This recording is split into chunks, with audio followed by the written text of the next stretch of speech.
Christ and the 20th Century.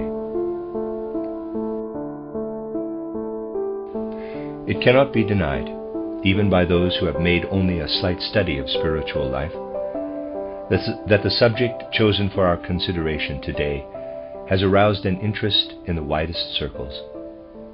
We might add that this desire for knowledge is of a scientific character.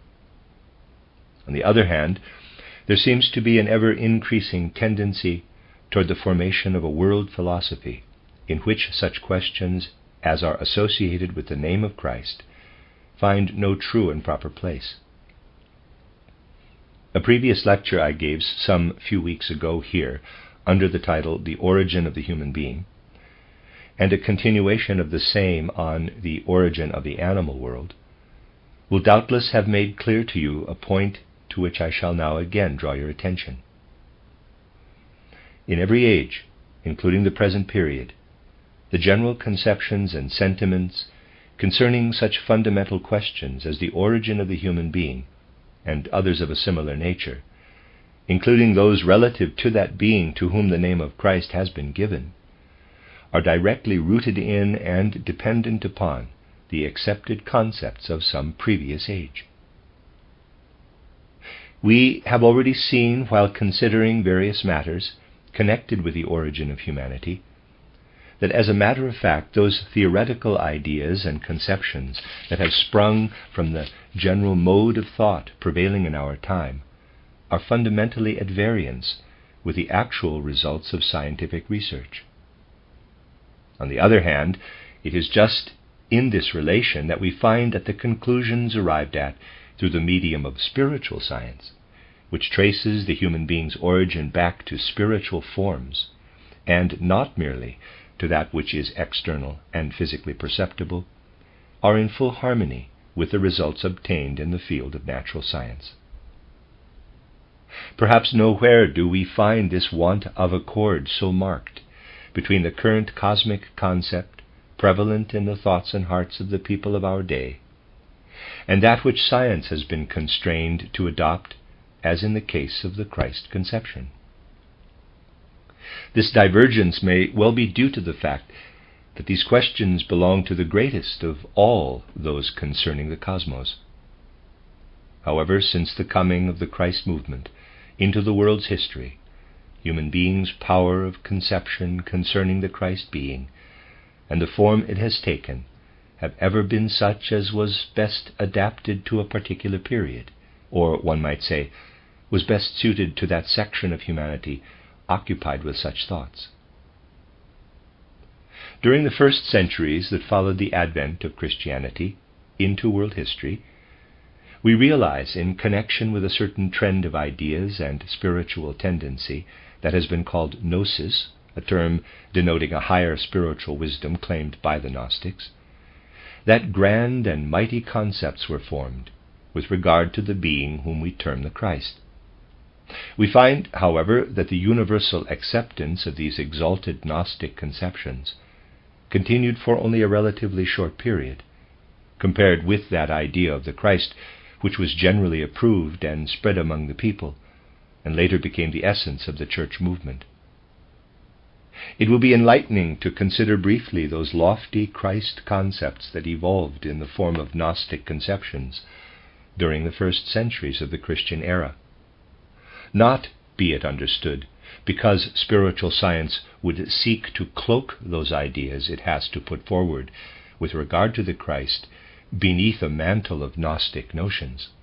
Such an assertion could be made only by those who, because of the immaturity of their development in the field of spiritual science, are wholly incapable of truly differentiating between the nature of the various events and conditions met with in spiritual life. In many ways, the concepts of the spiritual science of today, which will be recapitulated in this lecture, extend far beyond the ancient Gnosis of those early Christian times. But this very fact makes it the more interesting that we should at least touch upon these old spiritual conceptions. There are many different points of view in connection with this bygone higher wisdom, and various degrees of light and shade in that olden spiritual trend of thought. and we will draw attention to one of its most important aspects, which harmonizes best with the teachings of spiritual science in our time. During the first few centuries of the Christian era, this ancient Gnosis put forward the most profound ideas concerning the Christ being, momentous indeed in relation to the enlightenment that came with the dawn of Christianity. This higher spiritual wisdom maintained that the Christ being was eternal, and not alone associated and concerned with the evolution and development of humanity, but with the surrounding world of the cosmos, taken in its entirety. When considering the question of the origin of the human being, we found that we were taken back to a form of humanity that floated, or hovered, as it were, entirely in spiritual heights, and was not yet familiar with or embodied in an outer material covering. We have seen that during the process of the earth's evolution, humanity, starting from a purely spiritual state, gradually changed into that of a lower and denser form we now call the human being, and that owing to the materialistic outlook of the present theory of evolution, which merely follows human earthly history backward, their beginning has been traced to external animal forms. Spiritual science, on the other hand, leads us directly to previous states that approach nearer and nearer to the immaterial soul, and finally points definitely to a spiritual origin. The old Gnosis sought the Christ being in that region in which human beings had hovered before they assumed material existence, and where they felt themselves surrounded only by spiritual life and spiritual reality. If we understand this ancient Gnosis rightly, we must look upon it from the Gnostic point of view, that when human beings had so far developed as to have reached a point when their etheric body should be enclosed within a material covering, so that they might take part in the general course of physical evolution, there remained behind in the purely spiritual realms what might be called a bygone companion of the human being, or, quote, alter ego, close quote, in the form of an element of the Christ being, which did not descend into the physical world. Further, according to this conception, humankind was destined to undergo a process of continued development in the material plane, and it was their mission to show evidence of achievement and progress. Hence, according to the Gnosis, this Christ element continues to dwell in the spiritual realms, while humanity undergoes a period of material evolution, so that during the whole time of the human being's earthly history, the Christ being is not to be sought in that region to which the human being is related as a physical, perceptual entity, but only in the realms of pure spirit. The particular period that we call the birth of Christianity, the ancient Gnosis considered of special import in the evolution of humanity on the earth. It was regarded as that glorious moment when the Christ being entered the physical perceptual world to give an impulse to spiritual activity, for humans had retarded the soul's development after they had descended to the material plane. The Gnosis looked upon the primeval human during the very beginning of evolution as a spiritual being bound to a world in which the Christ was then active, and it considered that Christ again descended upon our earth, where for a long period of time humanity had been undergoing material evolution, at that particular period from which we now reckon our time. The question now arises, how did the ancient wisdom actually look upon this descent of a purely spiritual being into the evolution of humanity? It was regarded in the following manner.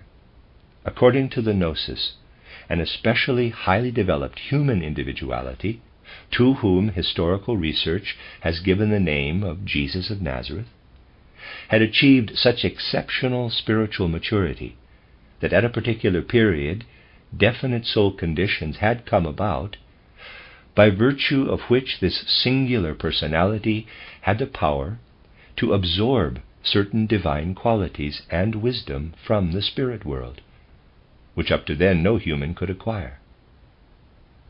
From this time on, so the Gnosis states, the soul of this specially selected personality felt itself sufficiently advanced to surrender to the indwelling of that divine being, who up to that moment had had no part in the actual progress and development of humanity, namely the Christ. The event that took place on the banks of the Jordan when Jesus of Nazareth was baptized by John, and which is recorded in the Bible, Mark 1:9-11, was regarded by this ancient Gnosis as a manifestation of the entering of the Christ being into the course of human evolution. The Gnosis further declared that some very singular spiritual condition had been engendered with regard to Jesus through this sacred baptism, which event we may consider as wholly symbolic or otherwise.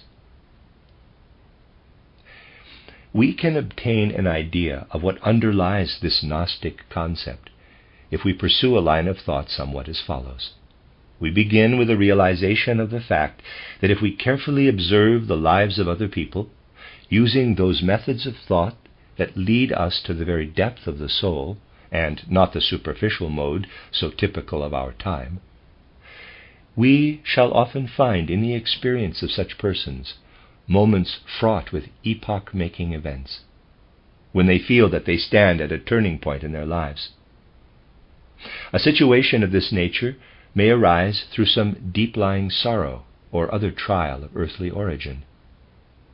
Then indeed they may say, quote, "That which has now befallen me differs from all my previous experiences, for it causes me to look upon myself as a person transformed." Close quote. It is certain that in the case of many people there occurs at times something in the nature of a crisis, such as might be described as an awakening and renewing of special and distinctive forces of soul life.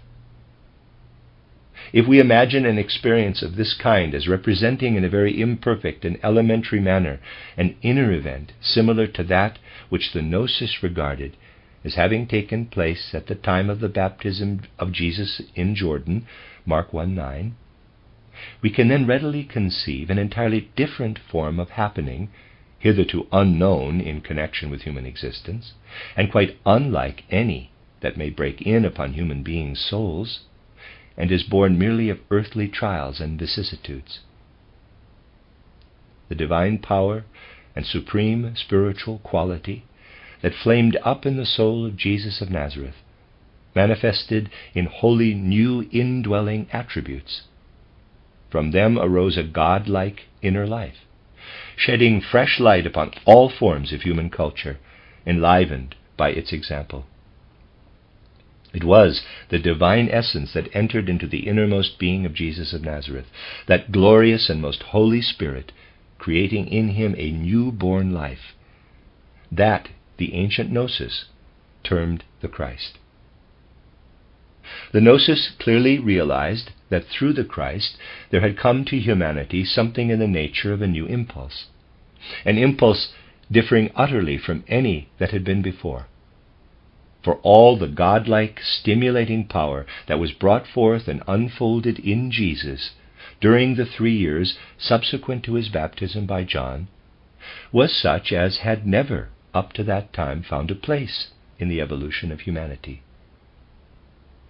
The Gnosis states quite definitely that we must not consider a particular man, Jesus of Nazareth, as the Christ, as is oftentimes done, but that we must realize and look for the Christ in the divine Spirit manifested in Jesus through those sublime and singular qualities that were latent within his innermost being. We have characterized this ancient spiritual wisdom concerning the Christ in this way, so that it is easy to comprehend. In the example previously cited of a special turning point occurring in the life of a human soul, we have an instance, at least in some ways analogous to the Christ event, expressed in its most elementary form. It is especially difficult for humanity in these modern times to realize that circumstances of fundamental historical significance are directly connected with this outstanding incident, and which are of such momentous import as to form what might be termed the true center of human evolution. When we compare this Gnostic concept with various statements of spiritual science brought to your notice during these lectures, we find that no matter how we regard the facts, it not only has a grand and glorious conception of the Christ being, but also evinces an exalted idea of the inner being of humanity, for it regards the human being as being involved in an impulse coming directly from the spiritual realms, and brought to bear upon the actual course of humanity's growth and development. It is therefore not to be wondered at that this ancient Gnostic conception was unpopular. Anyone who has obtained even a slight insight into the circumstances connected with the progress of humanity during the early centuries of the Christian era onward, the existing state of the human soul, and the various conditions of social life at different periods, must at once admit that such concepts imply a loftiness of sentiment that was certainly not destined to find favor among the people. To appreciate this point, we have only to consider the spiritual life of the present day. Whenever conversation turns upon any idea similar in character to this ancient higher spiritual wisdom, the majority of people at once say, quote, "That is all an abstraction, a purely visionary notion. What we want is reality, something that directly affects our actual material life." Close quote. Thus it is that even in our time, humanity, for the most part, regards the old Gnostic conception, as outlined here, merely in the light of a wholly abstract impression.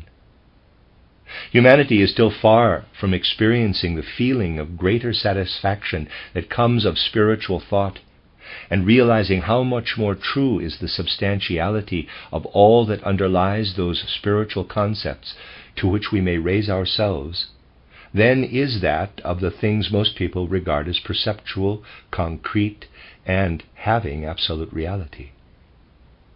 If it were otherwise, we would not find, as is the case in the arts and professions, that people are always urged toward what may be touched and seen, while all that is of the spirit and calls for inner upliftment of the soul for its apprehension is pushed aside and regarded as abstract and visionary. It is not possible in a few words to explain just how the popular conception of the Christ being evolved in the minds of the people. But it may be said that an echo of the true Christ concept, which pictures a divine being incarnate and abiding in the man Jesus of Nazareth, has lived on through the centuries, side by side with that simple idea of Jesus, which looks upon him as born in a marvelous manner, and as ever approaching humanity with divine tenderness and love, a theme developed even in the story of his childhood. In this concept we find Jesus of Nazareth hailed by humanity as its loving Savior. It is in that holy sense and feeling evoked by the deeds of this beloved Redeemer that we find a dim echo of the ancient Gnostic Christ concept.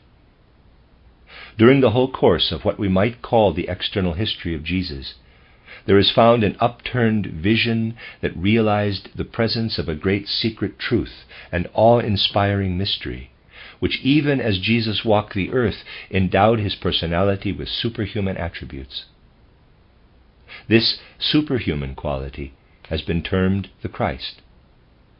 Moreover, we find that as time went on, humanity became less and less capable of understanding that bold concept, the Gnostic Christ, and this ever-increasing inability of comprehension has continued up to the present day. Already in the Middle Ages we note that science dared to reason only concerning that which is external and directly apparent to the senses, or about those things it conceived as lying beyond our sense perception in a kind of world governed by natural laws.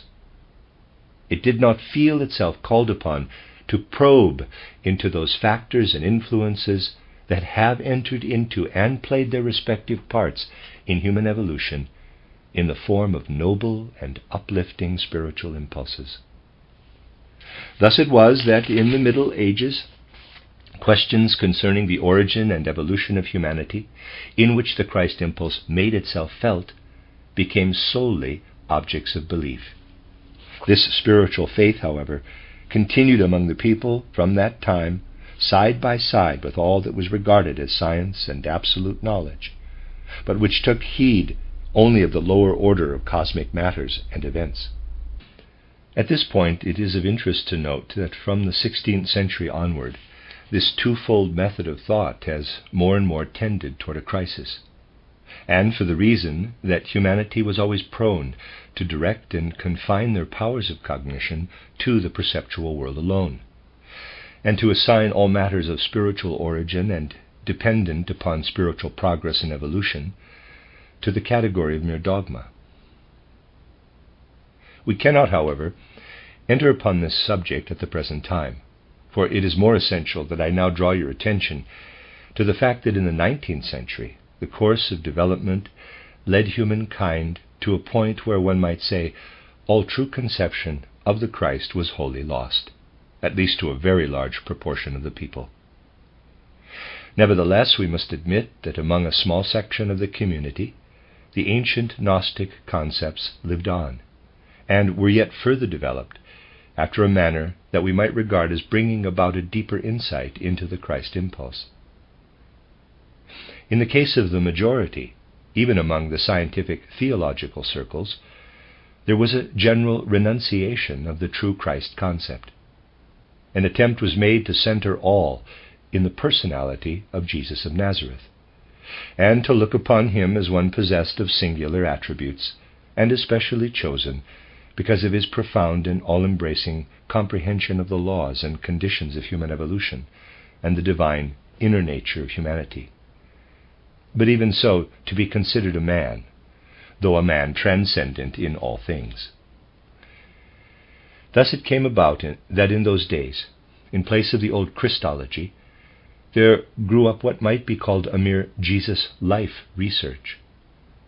The results of this mode of thought and study became more and more incredible when considered in the light of all those divine qualities that dwelt within the being of the chosen one, Jesus of Nazareth. According to these investigations, Jesus was to be regarded as one specifically selected, as endowed with supreme and unique spiritual attributes, but nevertheless possessed of human individuality. The crowning point in this class of conception is reached in such works as that entitled What is Christianity by Adolf Harnack, and other similar attempts in the direction of what we have termed Jesus life research, and which have appeared in many and various forms. Footnote, titled Das Wesen des Christentums, 1903, Harnack's most popularly influential work. Adolf von Harnack, 1851 to 1930, was one of the foremost liberal German theologians of the late 19th, early 20th century.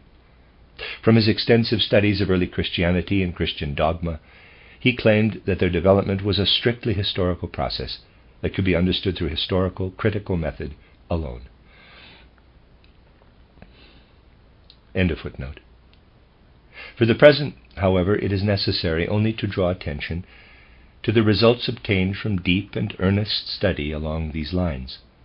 Since this subject is the most modern of any with which we are concerned, we can do so very briefly.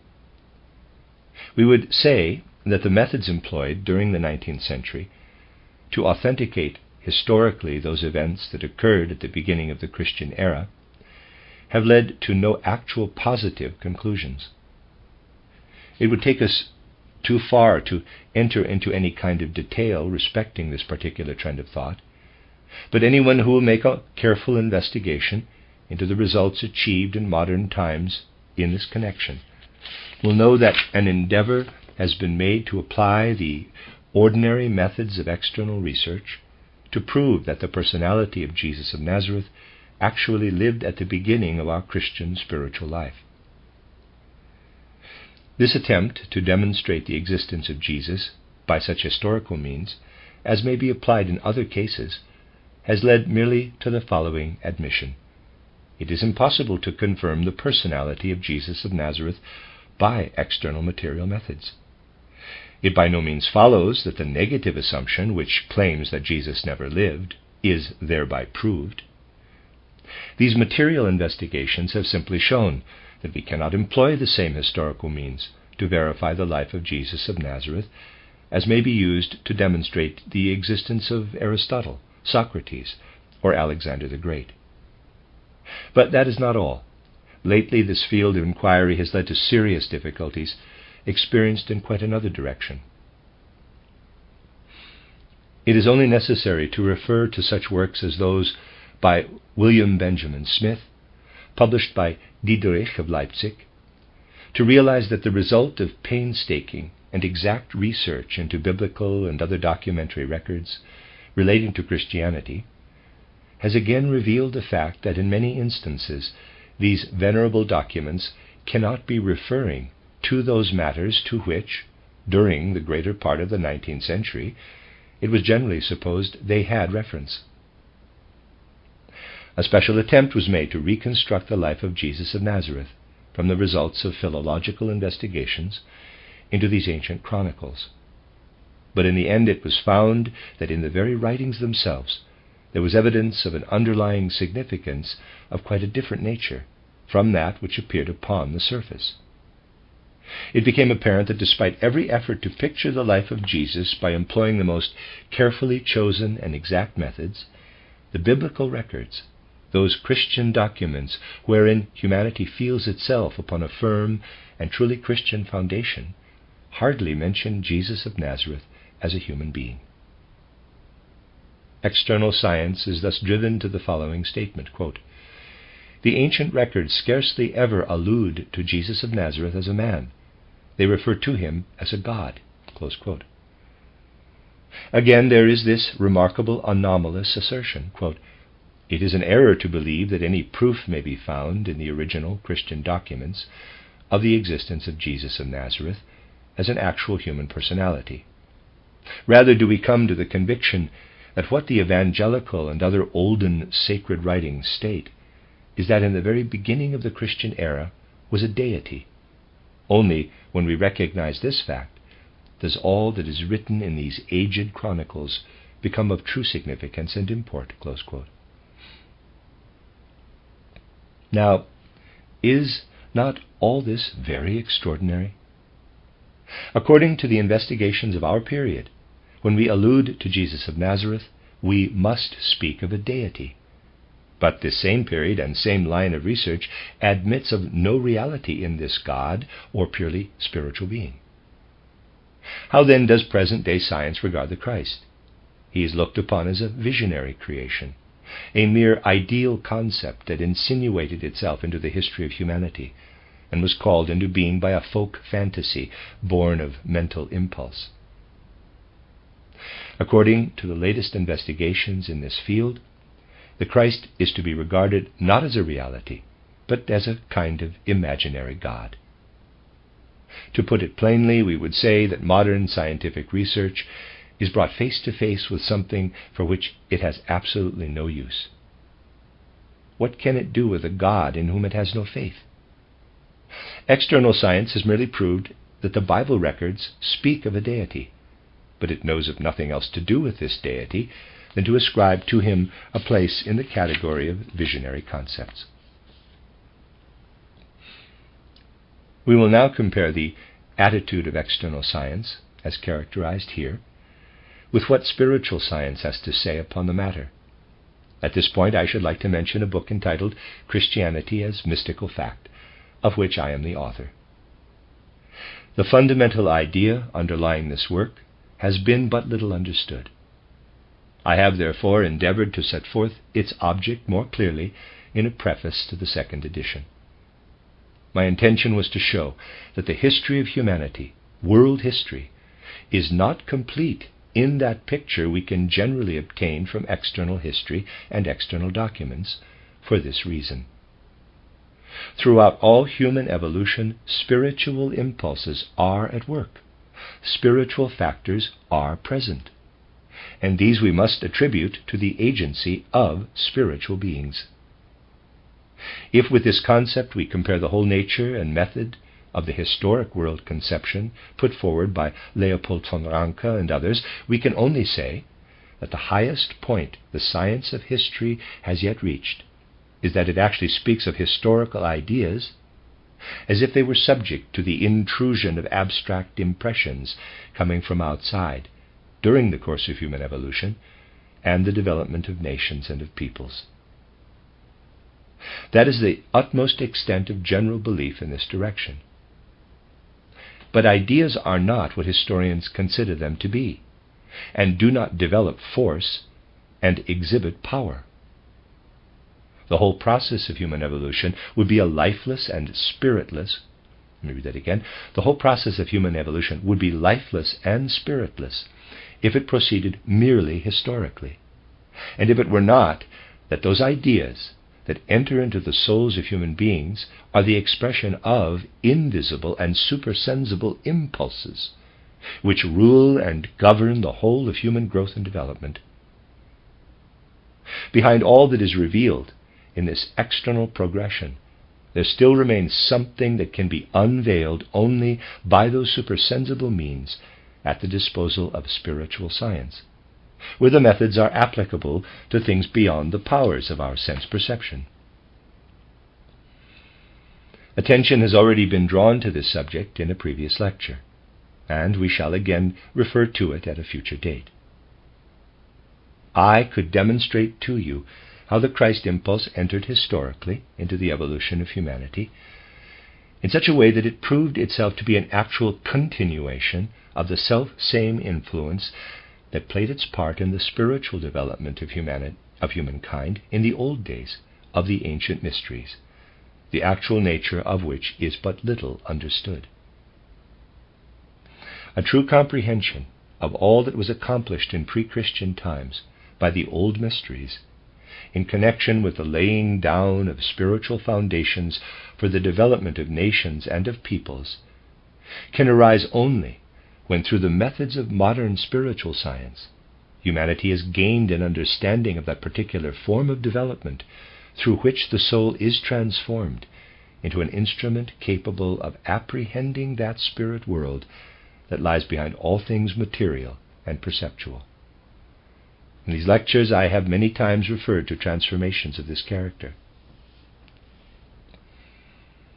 We now know that human beings, who in these days are in a sense confined and interested only in the immediate experiences of their intimate soul lives, may truly raise themselves above their present state and assume a more perfect form of soul being, which can live in the spirit world even as the human counterpart lives in the physical world.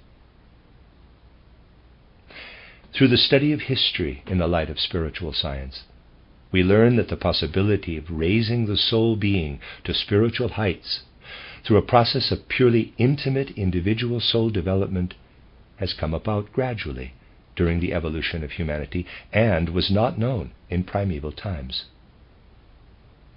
Whereas the soul may now, through its own effort and measures, rise freely, and while still possessed of its individual quality, acquire the power of spiritual discernment, in pre-Christian times such was not the case.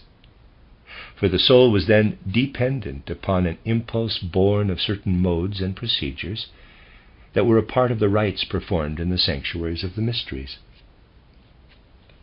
In Untitled Christianity as Mystical Fact, I have presented a somewhat detailed account of those ancient rites conducted by the priests in connection with the soul. These ceremonies took place in the various temples of the mysteries, as they were then considered to be, but which in this lecture we will regard more as temples assigned to spiritual instruction. What actually took place in these sanctuaries may be briefly outlined as follows. By means of certain methods and observances, the soul was freed from its bodily covering, and it was made possible for it to remain for a time in a condition similar to, though in many ways differing from, the ordinary sleep state. When we consider the sleep state in the light of spiritual science, we see that while the human frame remains quiescent and sleeping, the actual center of the human etheric body, is situated outside the recumbent figure, and that during such state the power of the true inner essence of this etheric nucleus is so low that unconsciousness supervenes and the nucleus becomes, as it were, enveloped in darkness. The methods employed during these ancient mystic rites in order to affect the human soul were as follows. Through the influence of certain advanced personalities who had themselves passed through similar mystical initiation, a species of sleep state was first induced. This was of such nature that the inner forces of the soul were thereby strengthened and intensified. When a certain stage was reached, the soul left the body, which was then in a condition of death-like sleep, and for a time entered upon a psychic existence, a kind of sleep life, during which it could look upon the spirit world with full consciousness. While this sleep life continued, the soul was able to realize its true position as an inhabitant of the spiritual realms. When, in due course, the soul was brought back once again to ordinary, mundane conditions, there came to it recollections of all those things it had observed and experienced while freed from the body. It was then that it could, while active within the human form, come before the people and stand forth as a prophet, bringing to them proofs of the existence of a spirit world and of an eternal life to come. In those olden days it was, in the manner indicated here, that the soul was enabled to take part in the life of the spiritual realms. In the mysteries were found the canons to which it must submit, and for a long period, in order that the supreme spiritual leaders in the ancient mystery sanctuaries might bring about the final consummation of the soul's desire. We will now ask this question: whence came those ancient standards of human conduct that have been passed on by peoples spread throughout the world during the course of human evolution, and those flashes of spiritual enlightenment proclaiming our godlike origin and the eternity of the soul? The answer comes through spiritual science. From it we learn that this old wisdom originated with those who had themselves undergone initiation after the manner we have outlined. There is a reflection of these primeval moral precedents manifested in strange and curious fashion in connection with myths and legends and various graphic portrayals of the past. In these very fables we find depicted many of the same experiences that came as if in a living dream to the initiates in the mystery sanctuaries. Indeed, we first begin to understand mythology rightly when we regard the forms and figures there presented as pictorial representations of things that appeared to the spiritual vision of the initiates during the time of their participation in the secret rites. If we would establish a relation between the mythological conceptions of long ago times and the religious teachings of an earlier age, we must hark back to the ancient mysteries and ponder all that lay concealed therein, deeply hidden from a profane external world. These mysteries were revealed to those alone who, through severe trials and unswerving observance of that secrecy and restraint imposed upon all, had truly fitted themselves to take part in the dark ceremonies of initiation. We cannot, however, at this point, enter into the actual circumstances that led to the close veiling of the mystic rites performed in that remote grey past. When we turn our gaze backward and follow the course of spiritual development in pre-Christian times, however, we realize that it was always in the dim obscurity enshrouding the inscrutable observances of that bygone age that the human soul unfolded and was strengthened. The souls of human beings were not so fully developed in the past that they could of themselves and through their own efforts rise upward and enter the realms of the spirit, while remaining merely dependent upon their immediate powers and unaided by the ministrations of the temple priests. In Untitled Christianity as Mystical Fact, I have pointed out that even while external history ran its course, a change was taking place. It has there been my object to show how the whole plan and design underlying human evolution was such that when the turning point was reached that marked the birth of Christianity, humankind was already prepared to enter upon a new era. This change had come about because of all that human beings had experienced and absorbed through repeated reincarnations, and through knowledge gained from initiates concerning the spirit world. From then on, they would have the power of upliftment to spiritual heights within their own innermost soul, which could henceforth rise of its own effort, free from all external influence and unaided by those means it was the custom to employ in the bygone days of the mysteries.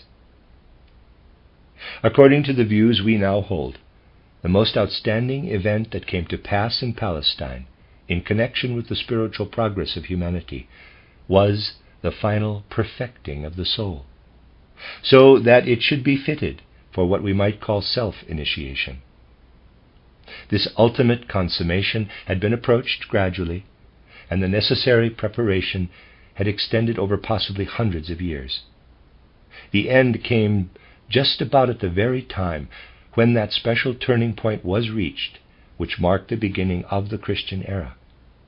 The soul was then so far perfected that it was ready for self-initiation, during which it would be merely guided by those having knowledge of this true path and of the trials that must be endured.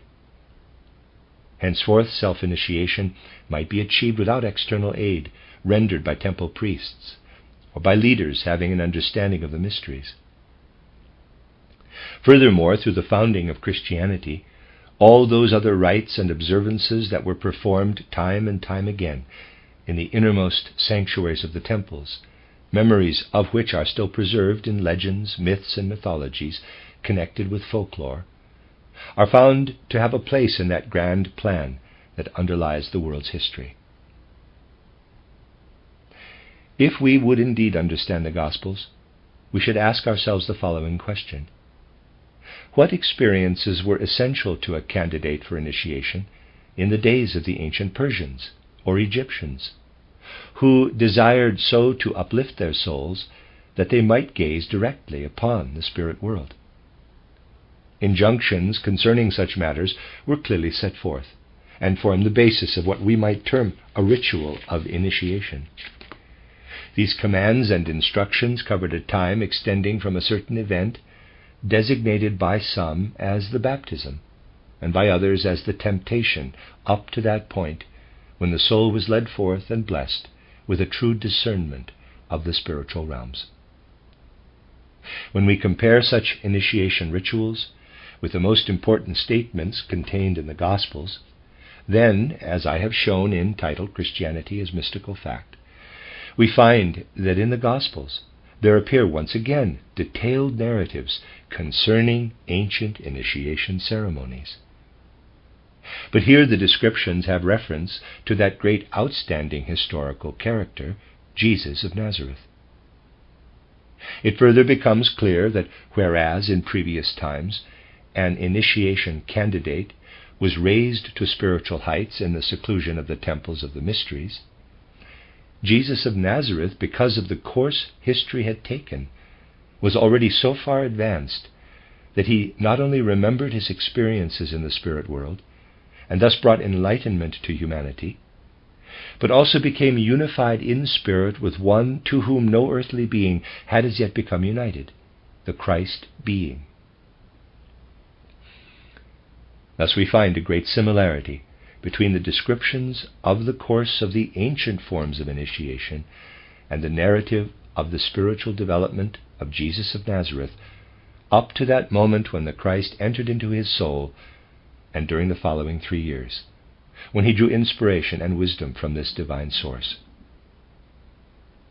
In the accounts that tell us of all the trials and experiences Jesus of Nazareth underwent in those days, we find the events connected with his initiation clearly marked by the magnitude and godlike nature of the spiritual facts that underlie the historical descriptions. This is especially noticeable in the Gospel of John. while in previous times countless aspirants had taken part in the sacred rites.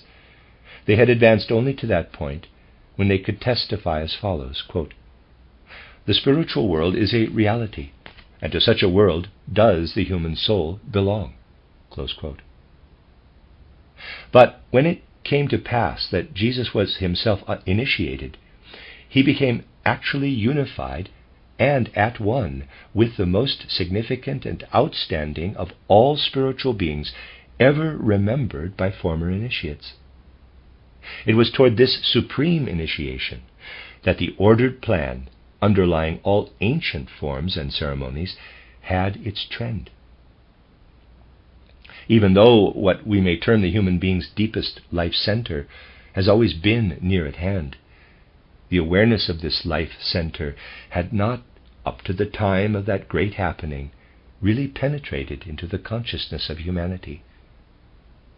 It was ordained that through the mystery of Golgotha, human beings' eyes should be opened, and a new era be entered upon, in which it would be realized that in the life center, the ego, there manifests an element common to both the individual human being and the entire cosmos. Thus do we behold the mystery of Golgotha emerging from those secrets hidden in the dark mysteries of the past, to take its place in that grand design so fundamental to the world's history. As long as human beings refuse to believe that in a certain locality and at a definite time, Jesus of Nazareth was blessed with divine initiation and imbued with the Spirit of the Christ, in such manner that this almighty influence could stream forth and act as an impulse upon all future generations, just so long will they remain unable to realize the true import and meaning of the Christ impulse in its relation to the evolution of humanity. When, through the study of the basic principles of spiritual science, the reality of great spiritual events, such as we have portrayed, is admitted, then will first dawn a true comprehension of all that has come to human evolution through the advent of the Christ impulse. Then we shall no longer degrade the Gospels by discovering in them 4 separate rituals of initiation in which matters and circumstances concerning Jesus of Nazareth are hidden away and mysteriously concealed. When we come to understand these things rightly, we will realize that everything that followed as a result of the event in Palestine held a deep significance for all later periods of human evolution. If we would know in what manner this great and vital change wrought in the world's history by the coming of the Christ impulse is regarded when viewed in the light of spiritual science, then we must first realize that the human being consists of a physical body, an etheric or life body, and an astral body. Deep within and underlying all is the ego, that true I which continues from incarnation to incarnation. An awareness of the presence of this ultimate center of life broke in upon human consciousness, last of all, such that in pre-Christian times humans had no thought of its existence. Even as the physical body is directly united and in contact with the physical world, and the astral body with the astral world, so is the human being's deepest life center, the ego, born of that spirit world that passes the human being's uttermost understanding. Hence the great message that Christianity and the Christ impulse brought to humankind may be thus expressed. Seek not the deity and the godlike primordial principle in the astral body, but in the human being's innermost being, for there abides the true ego. Previous to the advent of Christianity, people would exclaim, quote, "My soul is indeed rooted in the divine. It is the divine quality alone that can extend the vision and bring to me true enlightenment through the powers of those who have a deeper knowledge of spiritual matters," close quote. But now people are learning to say, quote, "If you would truly know where you can unveil the profoundest depths of all that is divine and active throughout the world, look within your ego. For therein lies the channel through which comes to you the Word of God. His voice will break in upon your conscious state if you rightly understand that because of the mystery of Golgotha, the powers that are of God have entered into humanity. And if thou wilt realize that then indeed was a glorious initiation truly consummated, to stand forth as a grand historical event. But especially does God speak to you if you exalt yourself and make your soul an instrument able and fitted to apprehend that which is of the spiritual realms. Close quote.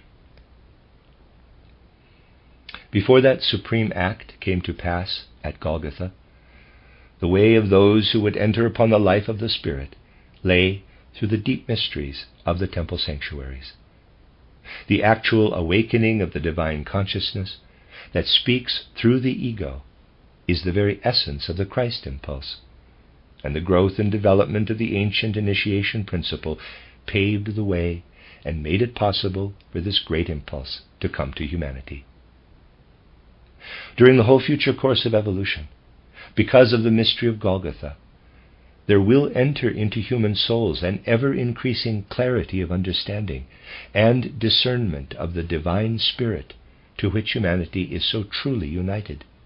That same Holy Spirit, which even now speaks through the ego, when humanity has indeed freed itself from all earthly conditions and circumstances. He who can understand the Gospels from this point of view will realize the wonderful evidence of racial development and preparation for those coming events brought about in the past by the powers of the spirit world.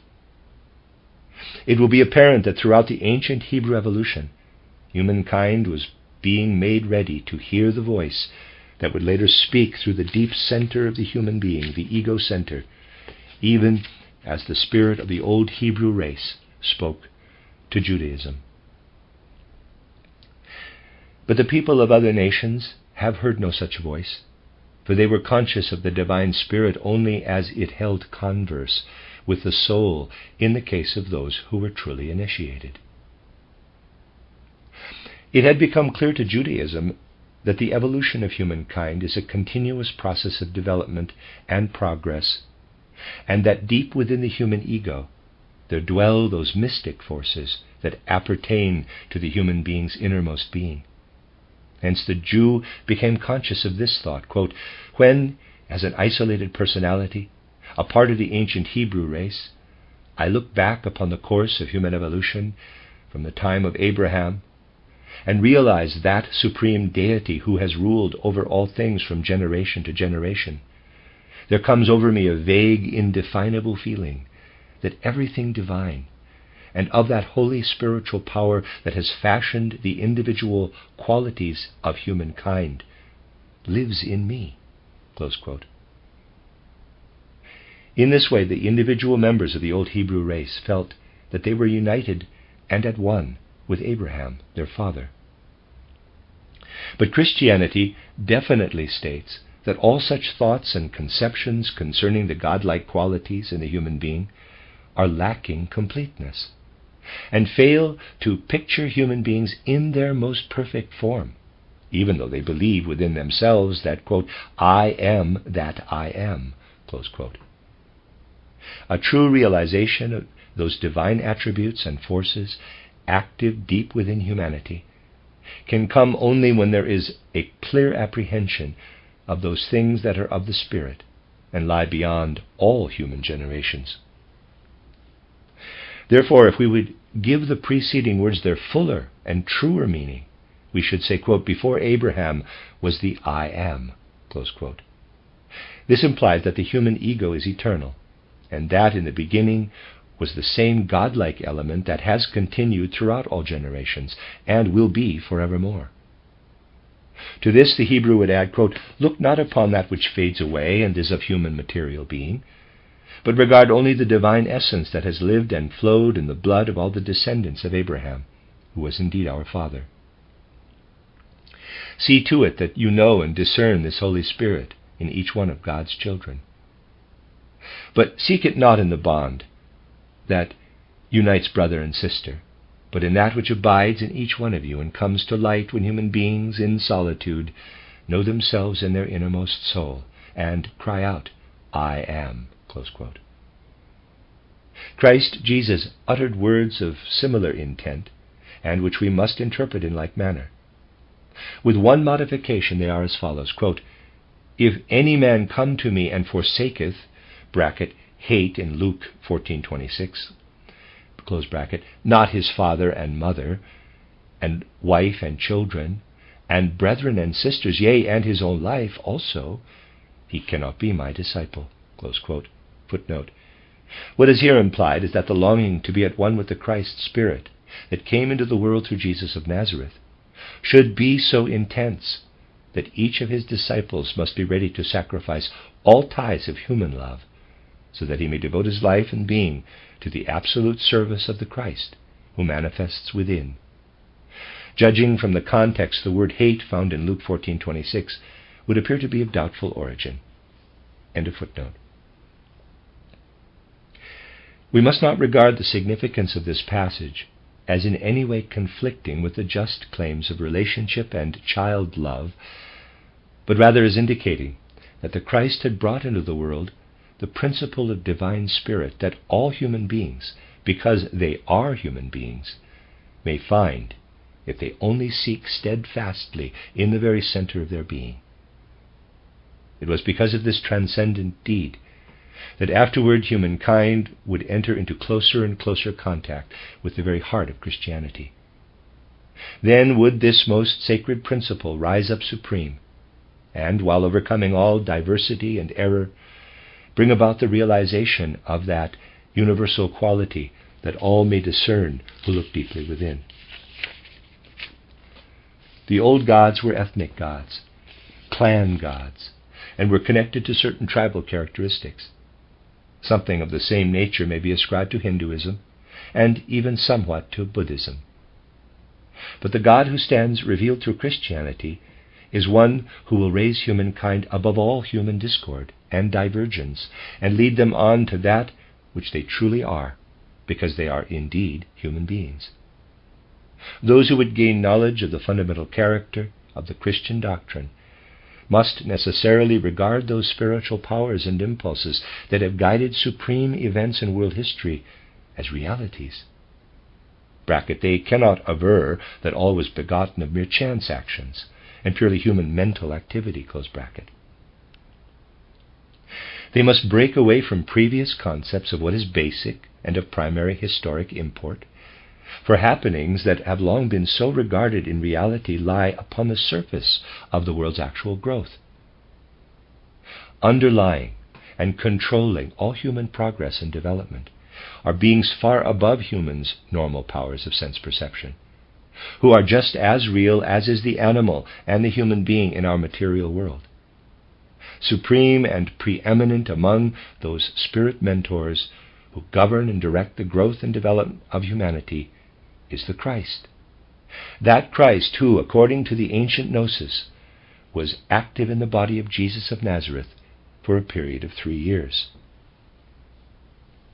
Once again do we realize that spiritual science has attained to a concept and understanding that enables it to throw light upon matters that have already claimed the attention of external science. Science has been forced to admit that with respect to the Christ we are not merely concerned with a man, but with a divine being, who, while he ruled and gave guidance, must in a certain sense be considered as active within the man Jesus. Here, however, we come upon a situation with which external science is unable to cope. Spiritual science, on the other hand, leads us to the direct contemplation of beings thus acted upon and made subservient to divine spiritual powers in the manner indicated, and regards such states as actually having occurred. Thus it can approach this sphere of modern investigation in a proper and logical manner. An amazing feature of 20th century spiritual development will be that external science will recognize and acknowledge that the concepts of the 19th century were in error, insofar as an attempt was then made to reduce the life of Christ Jesus to a life of Jesus of Nazareth only. Further, it will be found that the final result of all research in this field will prove that in Christ Jesus we are concerned with a God. When any science proclaims this truth, it is a sign that it has begun to follow the true path. Spiritual science would merely add that if humankind once admits the truth of this statement, it may go forward assured that it is upon a certain and absolute foundation. The concept expressed in this assertion is certainly in direct opposition to that material, monistic, cosmic conception formed in modern times. In the two lectures to which I have already referred, quote, the origin of the human being, close quote, and quote, the origin of the animal kingdom, close quote, we have seen that spiritual science was in complete accord with the actual facts brought to light by external science. We would here say that in the matter we are now considering, spiritual science is again disposed to associate itself with the results of conscientious scientific research. Where there is doubt and divergence, it will be found that external science falls short of that goal that may be reached through the methods of spiritual science. Today, human beings regard human life and human understanding, as they appear to them in the physical world, as if they were irreconcilable with a closely associated and actual outer spiritual realm. They further believe that at the most, human beings' greatest fault can lie only in forming wrong conceptions of the material world, or in doing something looked upon as detrimental or malicious, and that does not conform with outer and apparent progress. It is the custom of the present time, in connection with the existing cosmic concept, to seek the origin of phenomena only in that which is close at hand. It has become more and more clear, the further human beings penetrate into spiritual life, that a point has been reached with regard to this method where a complete change in ideas has become necessary. Both natural science and history have to come to a stage where there is definite skepticism concerning all spiritual matters, and these external sciences are now employed merely in collecting and associating outer perceptual facts, wholly regardless of that underlying spiritual reality that may be apprehended in all phenomena capable of sense perception. One might almost say that our present period has reached a point where scientific thought must be reversed and assume a directly opposite attitude. The soul, through its constant inner striving, will in the end lead ultra-materialism and ultra-materialistic monism to adopt a concept that as yet has played but a small part in human ideas concerning the cosmos. In future investigations into the origin of things, there will enter thoughts and ideas so far not generally accepted. In my two works, titled The Philosophy of Spiritual Activity and titled Truth in Science, I have explained that human beings have been compelled to assume that the position in which they find themselves relative to the world is not their true position, and that they must first undergo a development of inner life so that they may recognize reality in natural phenomena, in order to be able to place themselves in a just and ethical relation to such phenomena. Footnote, this work, originally called by Rudolf Steiner, titled Die Philosophie der Freiheit, the Philosophy of Freedom, Philosophy of Spiritual Activity, is volume 4 in the collected works of Rudolf Steiner. It has also been published as titled The Philosophy of Spiritual Activity, and also the title Intuitive Thinking as a Spiritual Path, at the Pacific Press, 1995. End of footnote. Moreover, in the mind of human beings there must dawn a clear understanding of the fundamental idea of redemption, in addition to mere apprehension of causative factors in life. It will be a task of the 20th century to gain general acceptance of the concepts pertaining to redemption, deliverance, and reincarnation among the external sciences.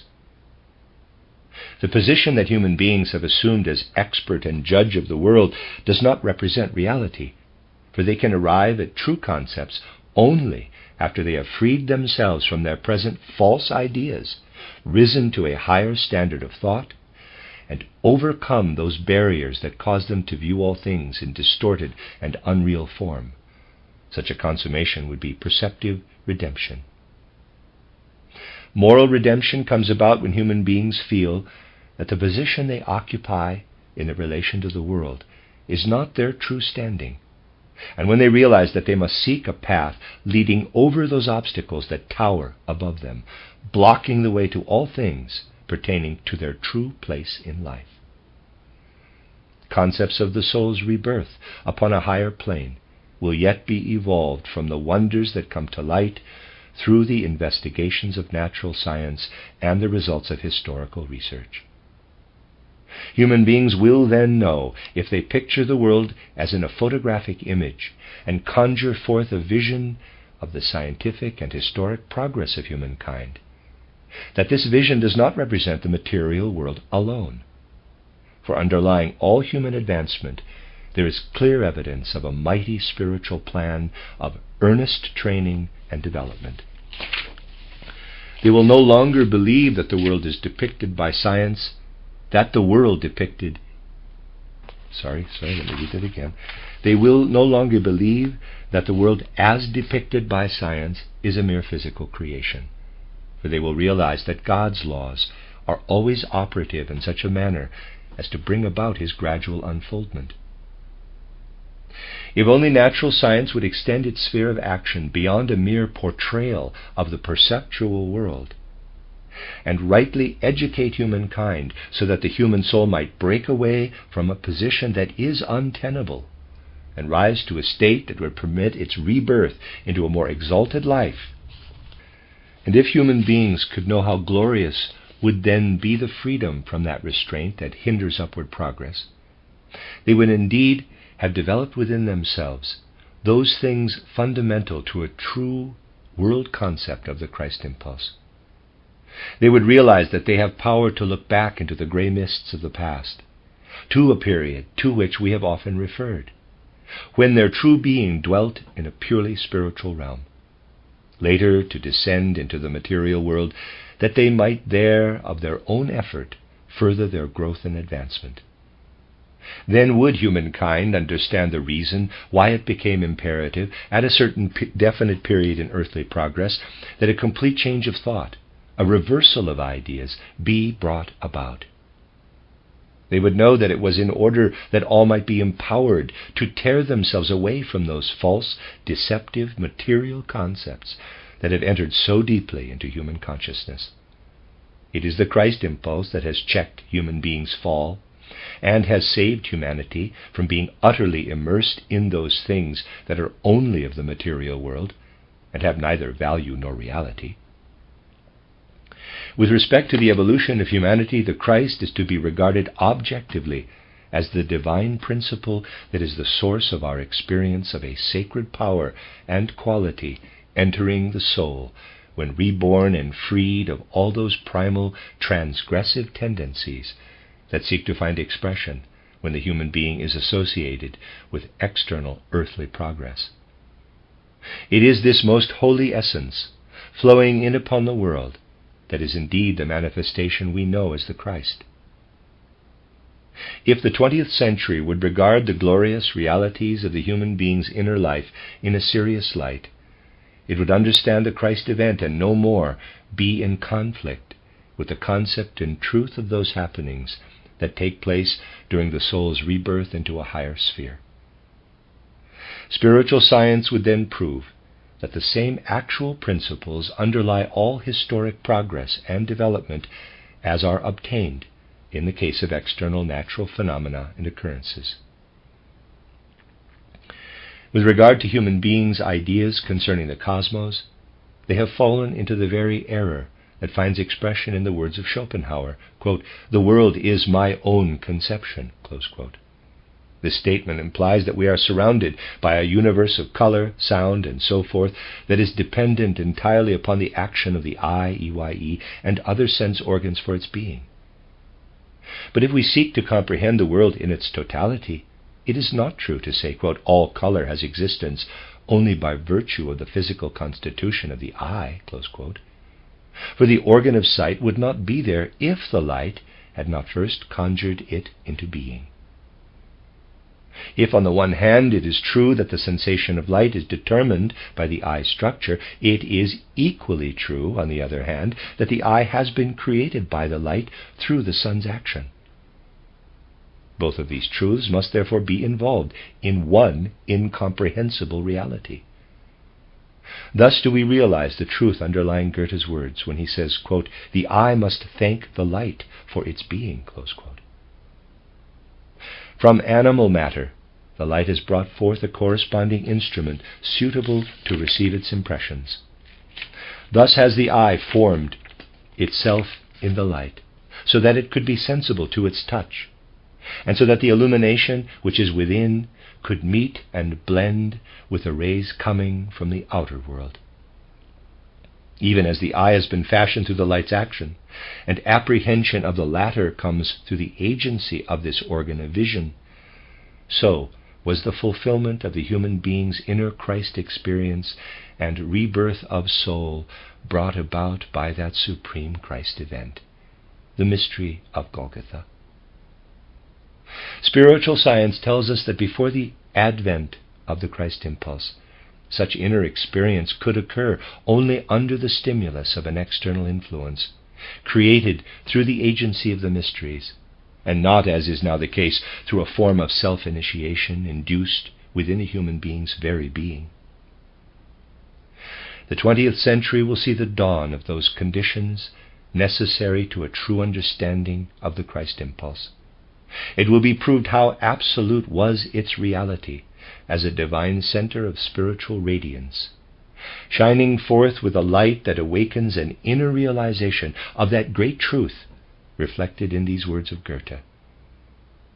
There is a certain similarity between the relation of the colors and the light waves to the eye, EYE, and the profound mystery of the inner Christ experience.